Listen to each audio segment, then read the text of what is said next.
Bizni xalqimiz azaldan ibodatga polvon xalq bo'lgan. Bizni o'tganlarimizni saodatmandliklari shunda.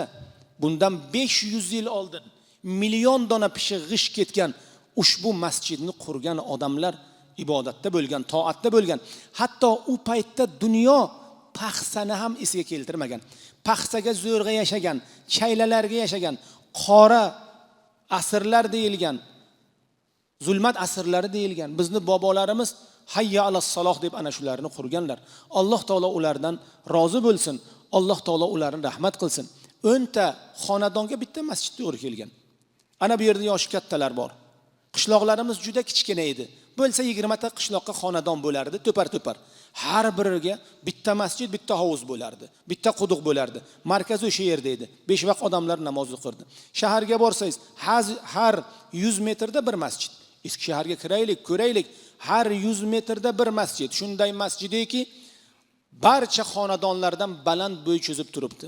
Alloh taolo marhamati bilan ular mana shunday renesanslarni yaratdilar. Ulug'vorliklarni yaratdilar.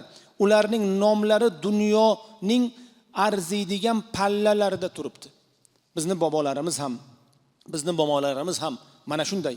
Ularni duolari sharofatlari bilan, ularni iltijolari sharofati bilan, ularni marhamatlari Allohga yetgan ohlarining sharofati bilan bugun ham men o'ylaymanki, oxirgi 200 yil ichida bu mintaqada qurilgan eng madaniy katta imorat Islom sivilizatsiya markazi.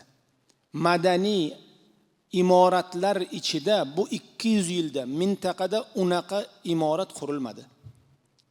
Sivilizatsiya markazi bu ilm markazi. Bu ma'rifat markazi. Uni oldiga Allohning marhamatini qarang.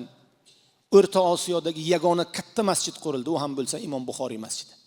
Masjid bu ibodat xonasi, ibodat joyi. Masjid ilm bilan masjid birlashsa mamlakatga rivoj bo'ladi.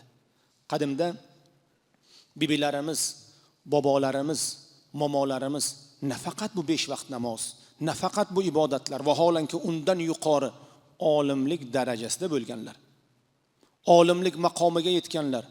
Har bir xonadonda mullo bo'lgan. Mullo degani olim degani, madrasani bitirgan degani, ilmi bor degani. Mullo bobo kim? Ilmi bor odam, xabardor odam, oq qorani taniydigan odam. Mullogiri degan narsa bo'lgan.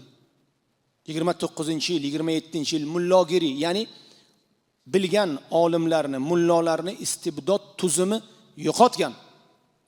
Shoir shunday deydi. Bir havaskor shoir nima deydi? Ser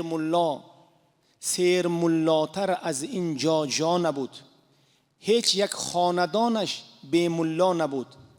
Mardha mullo bobo, mullo tog'o, mullo amak. Xola mullo, yanga mullo, amba mullo har zanak. Akamullo har kalonu, ukamullo xurtarash. Muxtasar merext mullo az zaboni har yakash. U nima deydi? Mullogiri oling mullalarini deganda qaysi birini olay deydi. Har bir xonasida buni mullo bor. Har bir xonasida buni olim bor.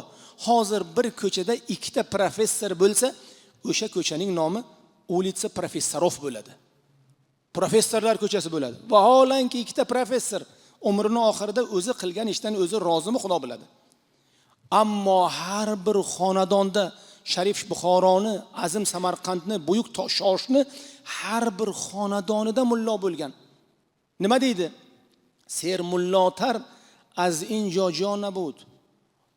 Bunday olimlari ko'p, bu joydan boshqa joyi yo'q edi. Olimlari juda bisyor edi. Hech yak xonadonash be mullo nabud. Hech bir xonadoni mullosiz emas edi. Mullo, olimi bor edi.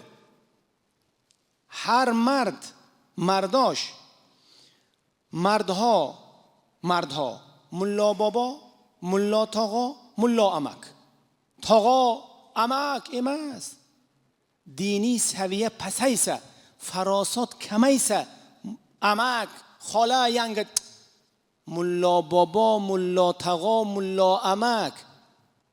Xola mullo, yanga mullo, amba mullo har zanak. Oddiy ayoli yo'q edi. Hammasi mullo edi. Xolasi ham mullo, ammasi ham mullo, yangasi ham mullo edi. Akamullo kalontarash, ukamullo hurdakash. Katta odam bo'lsa akamullo bo'lardi. Xurdak bo'lsa ukamullo bo'lardi. Muxtasar merixt mullo az-zaboni har yakash. Har bir so'zida olimning ufuri bor edi. Har bir so'zida olimning nafasi bor edi deb aytgan ekanlar.